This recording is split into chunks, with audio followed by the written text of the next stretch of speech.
చల్లగా పోలేదు వర్తిల్లా కదా మరి భయప్రాంతమై పర్వపరుగాయి అరణ్య ప్రాంతంలో పరుగుతూ వస్తున్నానే నీవెవరో నీ సమాచారం ఏమిటో చూడగా గంధర్వులుగా కనబడుతున్నావు. అవును మోహన్ బావా మహామునేంద్ర నేను నా కష్ట సుఖము నీతో ఏమని విన్నవిస్తున్నాను.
అవునా ఆ నిశ్చీవనకు గావించిన సమయమున పూర్వకమున శ్రీకృష్ణుడు సూర్య భగవాను అర్ఘము నసలుతుండగా నేను గావించిన నిశ్చీవనం అతని అర్ఘములో పడి అపవిత్రం గావించాలని కోపించి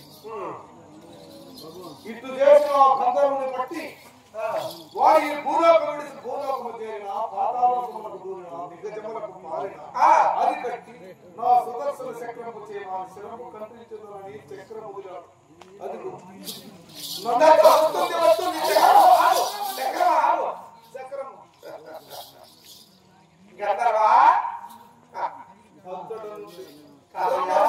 కడకు వెళ్ళి వేడుకున్నా వాళ్ళు ఈ పని నా వల్ల కానేరదు. త్రిమూర్తులలో నేను ఒక్కడను కృష్ణుడి ప్రతిజ్ఞ మార్పుడు నా కలిగి కాదు. కైలాసమునకు బొమ్మన్నాడు. కైలాసమునకు వెళ్లి ముక్కంటిస్తుని దర్శించి వేడుకున్నాను. అతను కూడా ఆ కృష్ణుడి ప్రతిజ్ఞ మార్పుటకు నాకు అంత శక్తి లేదు, ఇంకెక్కడైనా వెళ్ళి నీ ప్రాణం రక్షించుకోదు అనేసారు. దగ్గరికి పోమంటారు.